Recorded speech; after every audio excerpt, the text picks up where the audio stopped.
Hello student. Welcome to my YouTube channel base of education mantra. Student, आज की इस video में हम करने वाले क्लास 10th की एसएसटी में हिस्ट्री के चैप्टर फर्स्ट ईयर यूरोप में राष्ट्रवाद के उदय के एमसीक्यू क्वेश्चन के बारे में। यानी कि जो ये एमसीक्यू क्वेश्चन है मोस्ट इंपॉर्टेंट है, जो एग्जाम के दृष्टिकोण से बहुत ही महत्वपूर्ण है। यानी कि बच्चों, जो आपके 30 नवंबर को टर्म फर्स्ट के एग्जाम होने वाले हैं, ये वीडियो आपके लिए बहुत ही महत्वपूर्ण है। इसलिए वीडियो को पूरा अंत तक देखिए, क्योंकि इस वीडियो में बहुत ही महत्वपूर्ण क्वेश्चन को कंप्लीट कराया गया है। तो वीडियो को अंत तक देखिए और वीडियो को लाइक और शेयर जरूर करें। तो वीडियो शुरू करने से पहले 2 या 3 मिनट में हम पूरे चैप्टर को एक्सप्लेनेशन करते हैं, जो एग्जाम के दृष्टिकोण से ही महत्वपूर्ण है। तो प्यारे बच्चों, इस वीडियो में बहुत सारे ऐसे क्वेश्चन हैं जिसको आप कर लेंगे तो आपके क्या है, पूरे के पूरे नंबर आने के चांसेस है। जैसे कि फ्रांस की क्रांति कब हुई थी, फ्रांस की क्रांति के समय फ्रांस का राजा कौन था, और जो फ्रांस का राजा लुई 16वां था वो किस राजवंश का था। जो नागरिक संहिता थी, ये इसमें क्या कहा गया था, यानी कि नेपोलियन जो था फ्रांस का सम्राट कब बना था, यह से अक्सर पूछा जाता है। तो नेपोलियन जो फ्रांस का सम्राट बना था 1804 ईस्वी में बना था, और 1804 की नागरिक संहिता थी। तो इसमें क्या क्या बातें कही गई थी, जैसे जन पर आधारित विशेषाधिकार थी, इसकी समाप्ति कर दी गई थी। और कानून के सामने जो समानता एवं संपत्ति को भी अधिकार को सुरक्षित किया गया था। जो नेपोलियन की जो संहिता थी, इसमें क्या है, उन्होंने सक्रिय नागरिक उन्हें कहा था जिसकी उम्र 25 वर्ष से ऊपर है। यानी कि जो और अधिकतर क्या है कि जो जिन्हें सक्रिय नागरिक कहा गया था, और जिसकी 25 साल से ऊपर उम्र है, जो 3 दिन के जो बराबर टैक्स देने की क्षमता जिनके पास थी, उनको ही वोट देने का अधिकार दिया गया था। तो आपको बहुत सारी चीज़ों को बच्चों पढ़ना है जो एग्जाम के दृष्टिकोण से महत्वपूर्ण है। जर्मनी के एकीकरण के बारे में मेटरनिक ड्यूक था, इसका भी महत्वपूर्ण जो कथन है कि जब फ्रांस छींकता है तो पूरे यूरोप को सर्दी जुकाम हो जाता है। तो इसको भी आप जानेंगे। और ये इटली का रहने वाला था, और ये मेस्सिनी सॉरी ये ऑस्ट्रिया का चांसलर था। तो मित्सुब जोसेफ मेस्सिनी जो था, ये इटली का निवासी था। इन्होंने 2 भूमिगत संगठन की स्थापना किया था। तो आपसे एग्जाम में अक्सर ये पूछा जाता है कि यंग इटली और यंग यूरोप, तो इसको भी जाने। चलिए, इसके साथ हम क्या है, क्वेश्चन को शुरू करते हैं। तो वीडियो को पूरा अंत तक देखिएगा, क्योंकि इस वीडियो में बहुत ही महत्वपूर्ण क्वेश्चन को कंप्लीट रूप से तैयार किया गया है, जो आपके एग्जाम के दृष्टिकोण से महत्वपूर्ण है। और अंत में आप अपना बताइए स्कोर कि आपके कितने क्वेश्चन सही हो रहे थे। तो चलिए हम शुरू करते हैं पहले क्वेश्चन के माध्यम से। तो प्यारे बच्चों, पहला क्वेश्चन आपको दिया गया है कि लाल कुर्ती नामक सेना किसने तैयार की। ये क्वेश्चन आपको किसी भी रूप में पूछा जा सकता है कि लाल कुर्ती सेना किसने किसने तैयार की, या आपसे पूछ दे कि रेड शर्ट नामक जो सेना किसने तैयार की, तो ये भी आपको पता होना चाहिए। ऑप्शन ए दे रखा काबुल, बी दे रखा बिस्मार्क, सी गैरिबाल्डी, और डी दे रखा मेटरनिक। तो आप सभी को पता है कि क्वेश्चन नंबर जो फर्स्ट है, इसका राइट आंसर क्या हो सकता है। क्वेश्चन नंबर जो फर्स्ट है, इसका राइट आंसर हो जाएगा ऑप्शन सी, यानी कि जो लाल कुर्ती नामक जो सेना है, इसका जो निर्माण है, ये किसने किया था, गैरी बाल्टी ने। तो ऑप्शन जो सी है बिल्कुल सही हो जाएगा। तो इसे आप नोट करेंगे। चलते हैं अगले क्वेश्चन की तरफ। अगला क्वेश्चन हमारा है कि किसने जर्मनी के एकीकरण के लिए रक्त और लौह की नीति अपनाई। ये क्वेश्चन जो एग्जाम के दृष्टिकोण से बहुत ही महत्वपूर्ण है। ऑप्शन ए बिस्मार्क, बी काबूल, सी मेटरनिक, और डी नेपोलियन। तो प्यारे बच्चों, आप सभी इस क्वेश्चन का आंसर बताने की कोशिश करेंगे, और साथ ही साथ आप वीडियो को पूरा अंत तक देखिए। आपको बताया जाएगा कि इस वीडियो की पीडीएफ आपको कहाँ से मिलेगी। पीडीएफ मिलने के बाद आपकी सही प्रकार से प्रैक्टिस हो जाएगी। आप वीडियो को 1 या 2 बार जरूर देखें, जिससे कि सभी प्रकार के क्वेश्चन की प्रैक्टिस हो सके। तो क्वेश्चन नंबर जो 2 है, इसका राइट आंसर हो जाएगा ऑप्शन ए, यानी कि बिस्मार्क। जो बिस्मार्क था, इसने जर्मनी के एकीकरण के लिए रक्त और लौह की नीति अपनाई थी। चलते हैं अगले क्वेश्चन की तरफ। तो प्यारे बच्चों, एग्जाम में आप अपनी तैयारी सही प्रकार से करें, क्योंकि एग्जाम का बेस आप सभी जानते हैं कि एमसीक्यू क्वेश्चन आ रहे हैं। तो इसमें आप थोड़ी सी मेहनत करके क्या बहुत सारे यानी कि अच्छे नंबर आप ला सकते हैं, क्योंकि आपको लिखना तो है नहीं, राइटिंग कोई इसमें मतलब मायने नहीं रखेगी। आपकी राइटिंग अच्छी हो या नहीं हो, इससे कोई फ़र्क नहीं पड़ने वाला है। बस कि आपको क्वेश्चन तैयार होना चाहिए। तो चलते हैं अगले क्वेश्चन की तरफ। क्वेश्चन थर्ड है प्यारे बच्चों की, फ्रेडरिक सारियो कौन था। यानी कि जो फ्रांसीसी क्रांति, ये 9th में आपने पढ़ा था, और 10th क्लास में यूरोप में राष्ट्रवाद का उदय है। तो इस चैप्टर को अगर सही प्रकार से कंप्लीट रूप से तैयार कर लेंगे आप, आपको इस चैप्टर से 10 नंबर के क्वेश्चन देखने को मिलेगा। क्वेश्चन थर्ड है। तो हमारी वीडियो पर हमेशा बने रहे, चैनल पे बने रहे। आपको पेपर तक आपको बहुत सारे क्वेश्चन को कराया जाएगा। तो फ्रेडरिक सारू कौन था? ऑप्शन ए फ्रांसीसी दार्शनिक, फ्रांसीसी चित्रकार, सी साहित्यकार और डी संगीतकार। तो अब सभी जानते हैं प्यारे बच्चों की जो फ्रेडरिक सारू था ये कौन था? तो यह क्या था? फ्रांसीसी चित्रकार था। तो इसे आप जानेंगे, यानी कि क्वेश्चन नंबर जो थर्ड है इसका राइट आंसर ऑप्शन बी हो जाएगा। फ्रेडरिक सारू जो था फ्रांसीसी चित्रकार था। चलते हैं अगले क्वेश्चन की तरफ। क्वेश्चन 4, ड्यूक मेटरनिक कौन था? ये क्वेश्चन बहुत ही महत्वपूर्ण है क्योंकि मेटरनिक से एक क्वेश्चन आपको एग्जाम में देखने को मिलेगा। या तो आपसे ये पूछ लिया जाएगा कि ड्यूक मेटरनिक कौन था, या इसके द्वारा कही गई जो महत्वपूर्ण कथन उसको पूछ लिया जाएगा। तो चलिए देखते हैं कि ड्यूक मेटरनिक कौन था। तो ये ऑप्शन ए है ऑस्ट्रिया का चांसलर, बी फ्रांस का सम्राट, सी एक चित्रकार और डी संगीतकार। तो प्यारे बच्चों आप सभी को मालूम है कि जो ड्यूक मेटरनिक है ये ऑस्ट्रिया का चांसलर था। तो क्वेश्चन नंबर 4 का राइट आंसर ऑप्शन ए हो जाएगा।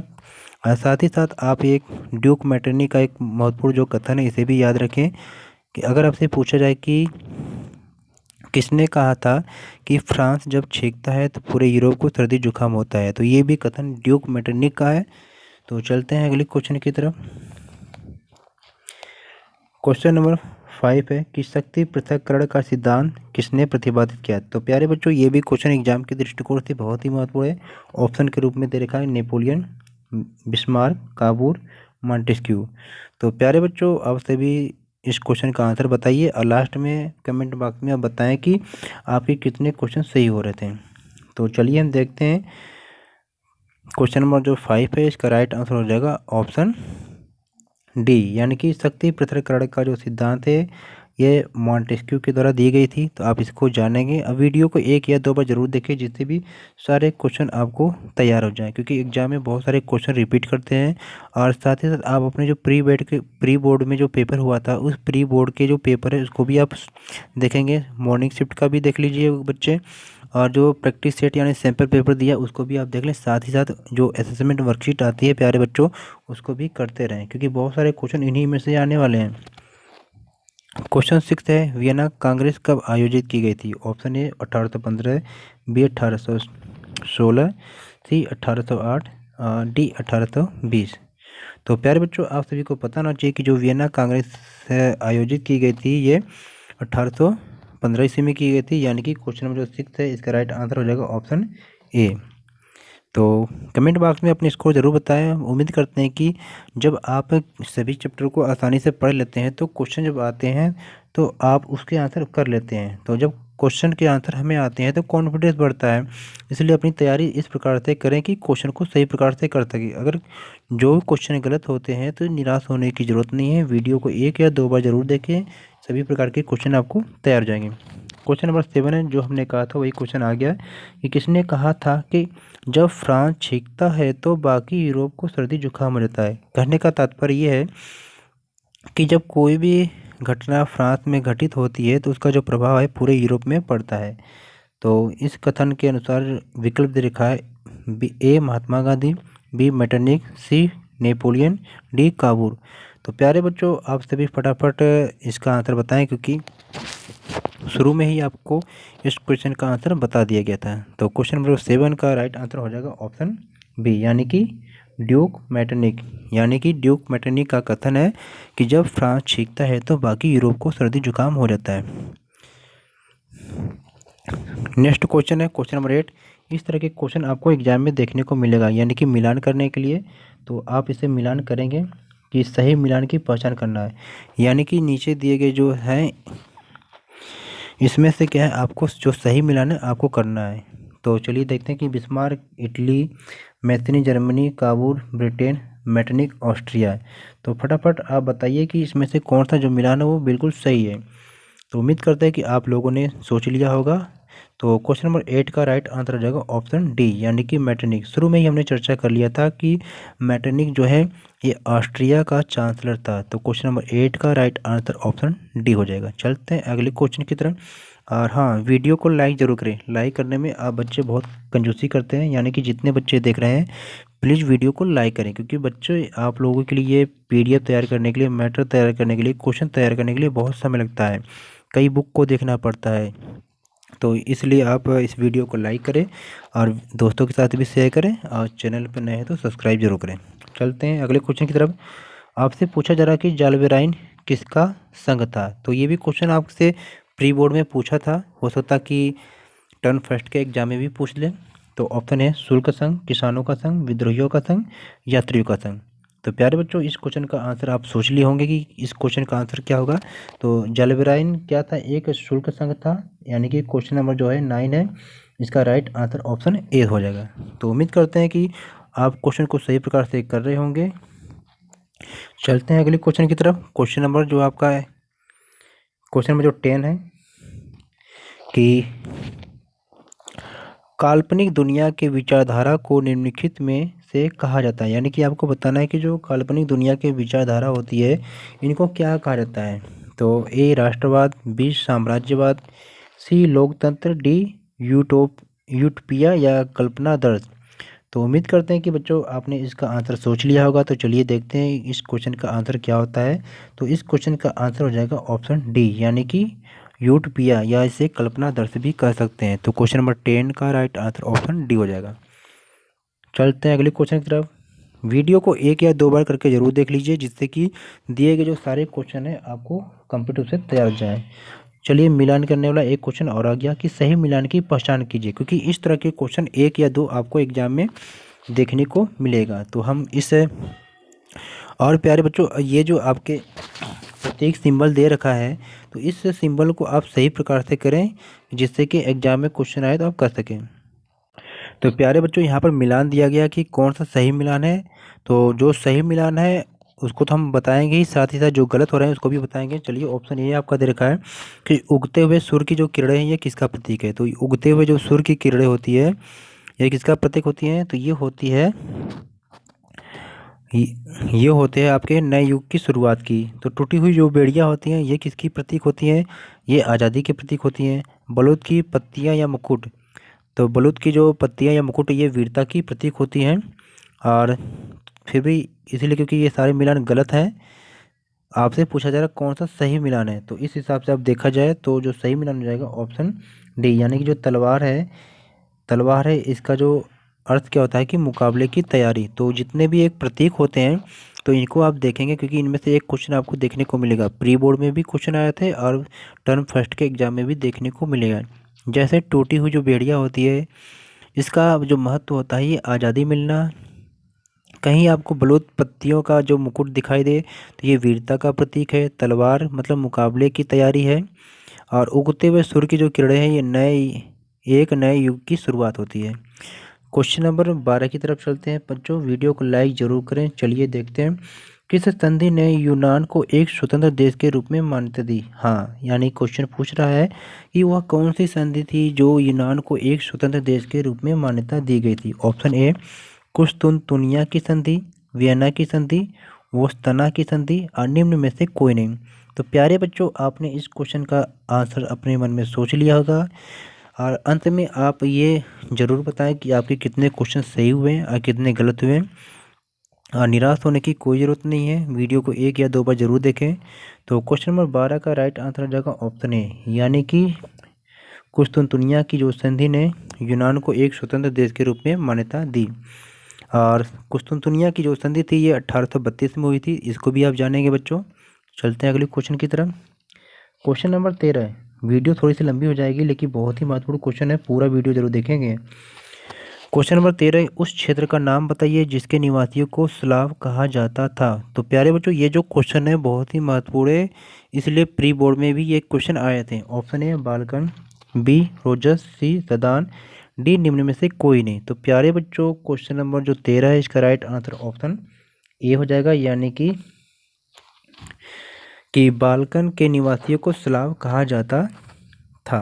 चलते हैं अगले क्वेश्चन की तरफ। क्वेश्चन नंबर 14 है कि आयरलैंड में प्रोटेस्टेंट, यानी कि आयरलैंड में प्रोटेस्टेंट के विरुद्ध आंदोलन का जो नेतृत्व था ये किसने किया था। Option A Wolfe Tone, B Cavour, C Mazzini, D Napoleon. तो प्यारे बच्चों, इस क्वेश्चन का राइट आंसर हो जाएगा ऑप्शन ए, यानी क्वेश्चन नंबर 14 का राइट आंसर ऑप्शन ए, यानी कि आयरलैंड में प्रोटेस्टेंट के विरुद्ध आंदोलन का जो नेतृत्व किसने किया था, वोल्फटोन ने।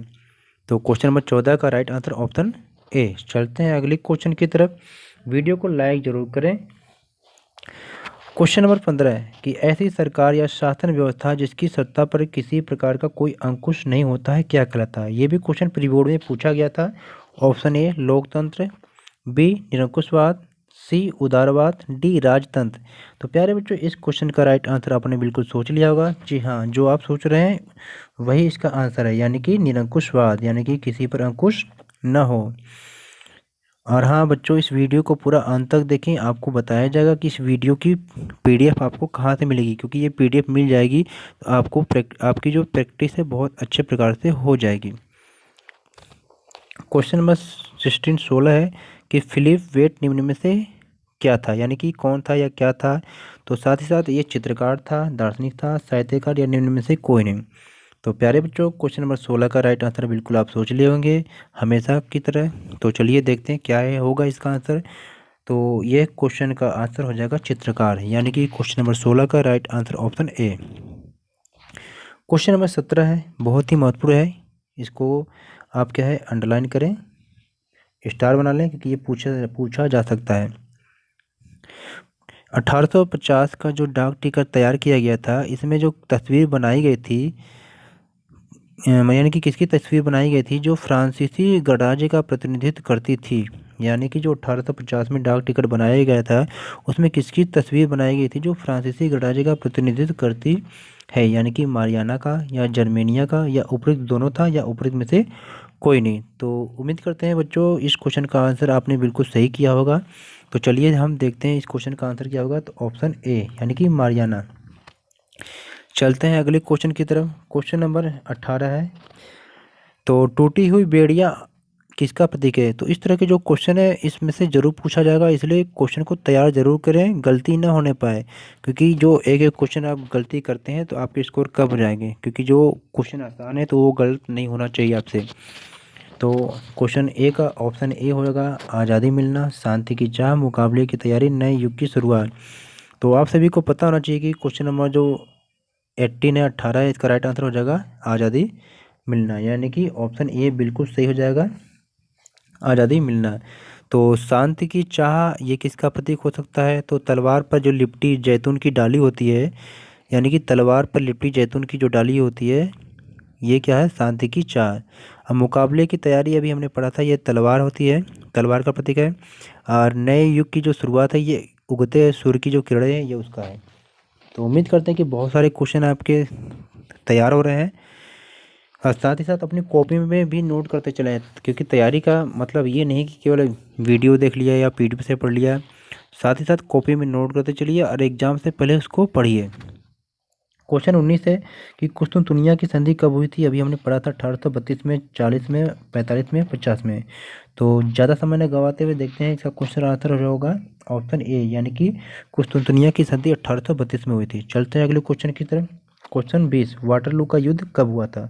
तो ये भी क्वेश्चन बहुत ही महत्वपूर्ण है, इसको हम देखेंगे कि वाटरलू का युद्ध कब हुआ था। तो वाटरलू का युद्ध 1815 में, 1817, 21 में, 50 में। तो प्यारे बच्चों आप सभी जानते हैं कि जो वाटरलू का युद्ध हुआ था ये 1815 में हुआ था। तो आप जान लेते हैं।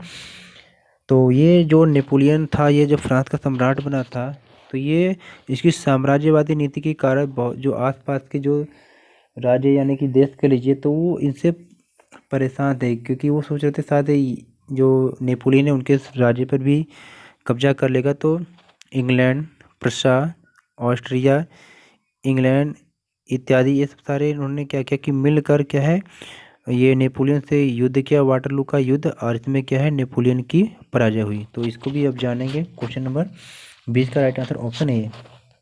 क्वेश्चन नंबर 21 है कि निम्न में से किसे इटली का बिस्मार्क माना जाता है। तो ये भी क्वेश्चन बहुत ही महत्वपूर्ण है, कई एग्जाम में पूछा गया है। ऑप्शन ए काबुल, मैथनी, बिस्मार्क, निम्न में से कोई नहीं।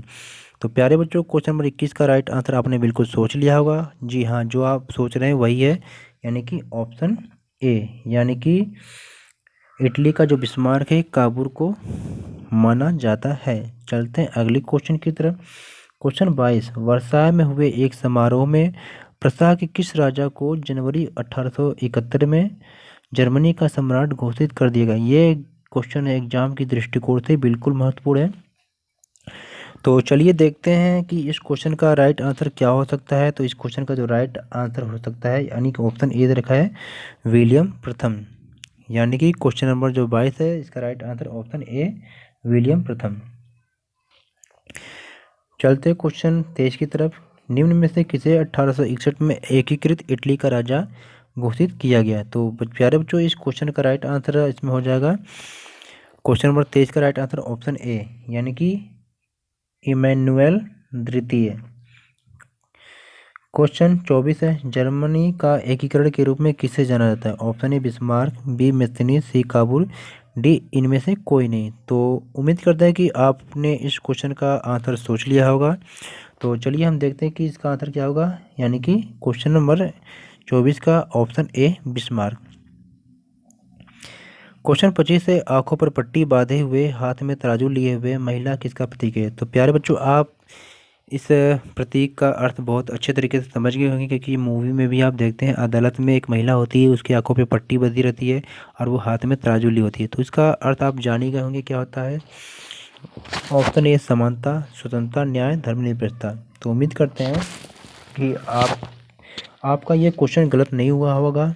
तो क्वेश्चन नंबर 25 का राइट आंसर ऑप्शन सी, यानी कि न्याय, यानी आंखों पर पट्टी बांधे हुए जो महिला होती है ये क्या है, न्याय का प्रतीक होती है। क्वेश्चन नंबर 26 है, इटली के एकीकरण के रूप में किसे जाना जाता है? ये भी क्वेश्चन बहुत ही महत्वपूर्ण है। मैथिनी को, या गरिबाल्डी को, बिस्मार्क को, या काबूर को? तो प्यारे बच्चों, इस क्वेश्चन का राइट आंसर बिल्कुल सही है। आपने सोचा कि इटली के एकीकरण के रूप में किसे जाना जाता है? मैथिनी को, यानी कि ऑप्शन ए बिल्कुल सही हो जाएगा। क्वेश्चन 27 है, अर्नेस्ट रेनन कौन था? फ्रांसीसी दार्शनिक, फ्रांसीसी चित्रकार, संगीतकार, साहित्यकार। तो उम्मीद करते हैं कि यह क्वेश्चन आपका बिल्कुल सही जाएगा, यानी कि क्वेश्चन नंबर 27 है, इसका राइट आंसर ऑप्शन ए हो जाएगा, फ्रांसीसी दार्शनिक। तो प्यारे बच्चों, वीडियो के अंत तक बने रहें, जिससे आपको पता चले कि ये पीडीएफ आपको कहाँ से मिलने वाली है। क्वेश्चन नंबर 28 है कि निम्न में से किसने यंग इटली एवं यंग यूरोप नामक भूमिगत संगठन की स्थापना की? वेरी इंपॉर्टेंट क्वेश्चन है एग्जाम की दृष्टिकोण से। यह क्वेश्चन आपको एग्जाम में देखने को जरूर मिलेगा, क्योंकि अभी ये क्वेश्चन आपके प्री बोर्ड में आया था, मॉर्निंग इवनिंग दोनों में आया था। तो इसे ज़रूर ध्यान से दें, क्वेश्चन घुमा सकता है बच्चों। तो चलिए देखते हैं। ऑप्शन ए काबूल है, बी मेतनी, सी फ्रेडरिक सारियो, डी नेपोलियन। तो क्वेश्चन नंबर जो 28 है इसका राइट आंसर हो जाएगा ऑप्शन बी, यानी कि मेस्सिनी। तो मेस्सिनी के द्वारा जो ये है संगठन थे दो, यंग इटली और यंग यूरोप। तो इसे आप नोट करेंगे, गलती नहीं होनी चाहिए बच्चों। क्वेश्चन नंबर 29 कि फ्रांस के किस राजा ने कहा था कि अंग्रेजी राजा की भांति शासन करने की अपेक्षा लकड़ी काटना अधिक पसंद करूंगा। जितने भी क्वेश्चन इस वीडियो में की रखी गई है वो एग्जाम की दृष्टिकोण से बहुत ही महत्वपूर्ण है। ऑप्शन ए है लुईस 14वां, नेपोलियन, चार्ल्स 10वां और लुईस 16वां। तो उम्मीद करते हैं कि इस क्वेश्चन का आंसर आप बिल्कुल सही बताएंगे। तो ऑप्शन सी चार्ल्स 10वां, यानी कि फ्रांस का जो राजा था चार्ल्स 10वां, इन्होंने ही कहा था कि अंग्रेजी राजा की भांति शासन करने की अपेक्षा लकड़ी काटना अधिक पसंद करूंगा। क्वेश्चन नंबर 30 है कि यूरोपीय सभ्यता का पालना किसे कहा जाता है? जी हाँ, आपसे यही पूछा जाएगा कि यूरोपीय सभ्यता का पालना किसे कहा जाता है। ऑप्शन ए इटली को, बी फ्रांस को, सी हंगरी को, डी यूनान को। तो उम्मीद करते हैं प्यारे बच्चों कि आपने इस क्वेश्चन का आंसर बिल्कुल सही सोचा होगा, यानी कि ऑप्शन डी यूनान को, यानी यूनान को यूरोपीय सभ्यता का पालना कहा जाता है। क्वेश्चन नंबर 31 की तरफ चलते हैं। 1804 की फ्रांस की नागरिक संहिता को प्रायः निम्नलिखित में से किस नाम से पुकारा जाता है?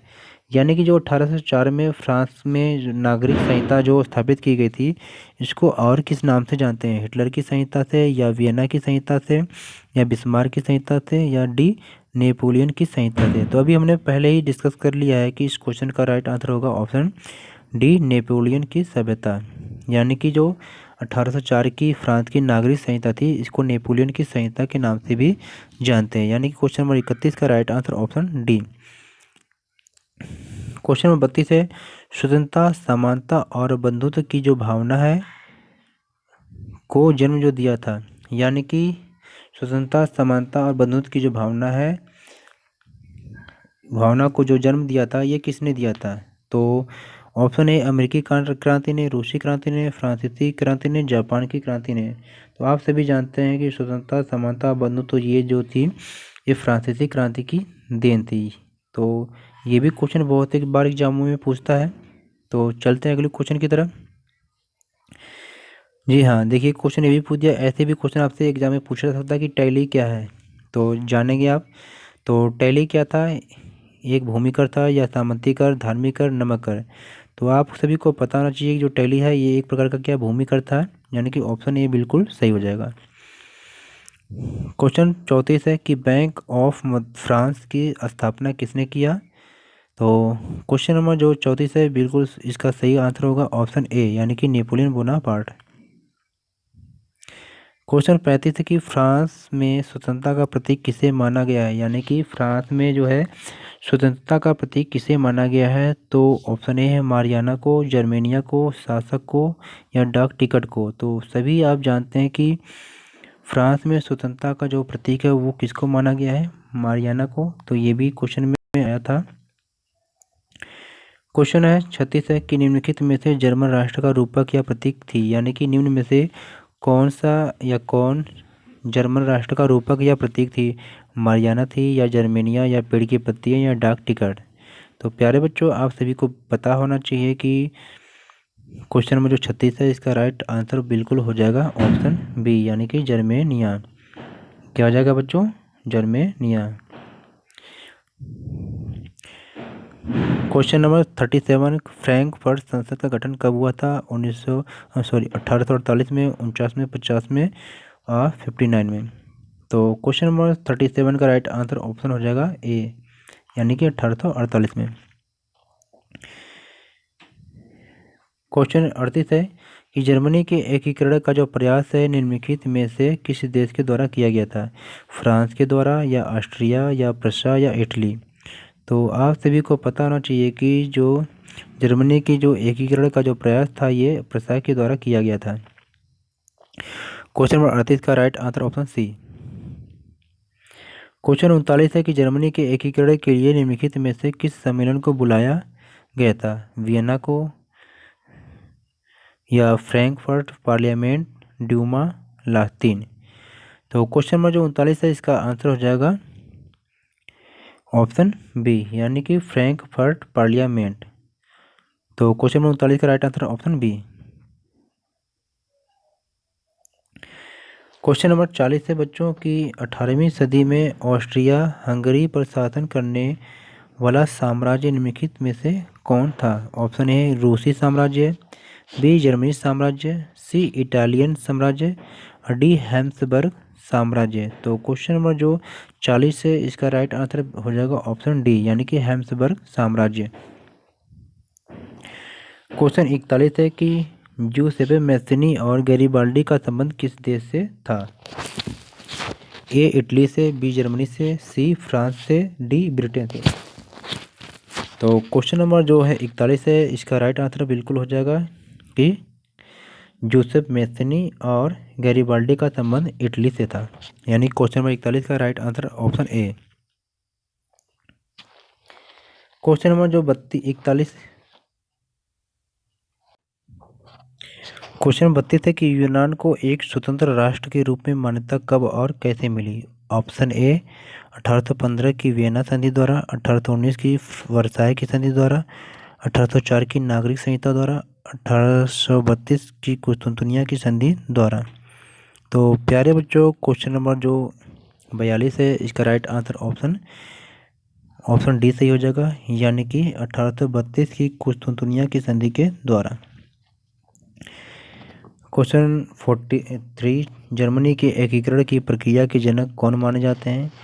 Ottoman, Bismarck, general von, William प्रथम, विलियम द्वितीय। तो क्वेश्चन नंबर 43 है, इसका राइट आंसर बिल्कुल हो जाएगा ऑप्शन ए, यानी कि ऑटो वन बिस्मार्क। तो प्यारे बच्चों, इस वीडियो को एक या दो बार जरूर देखें, जिसमें इसमें दिए गए सारे जो क्वेश्चन है आप सही प्रकार से कंप्लीट कर सके। तो ये है बच्चों इसके आंसर है। इसके अब आंसर से यानी कि उत्तर से हम मिलान कर लेंगे। तो आपको ये जो पीडीएफ है हमारे Telegram channel base of education मंत्रालय से आप जाएंगे और इस चैप्टर की पीडीएफ को आप लेकर अपनी प्रैक्टिस करेंगे। और इसके डिस्क्रिप्शन बॉक्स में आप जाके क्या है वहाँ से कुछ महत्वपूर्ण जो प्रश्न है यानी कि जो चैप्टर फर्स्ट ज्योग्राफी के 2 यानी कि पॉलिटिकल के फर्स्ट सेकंड, इकोनॉमिक्स के फर्स्ट सेकंड सारी वीडियो को आप वहाँ से देख सकते हैं। तो उम्मीद करते हैं कि आपको ये वीडियो पसंद आई होगी। तो वीडियो को लाइक शेयर जरूर करें। चैनल पर नया है तो चैनल को सब्सक्राइब जरूर करें, क्योंकि ये वीडियो आपके लिए स्पेशल रूप से तैयार की गई थी। तो चलते हैं बच्चे, फिर मिलते हैं एक बार। ओके, गुड बाय बच्चों।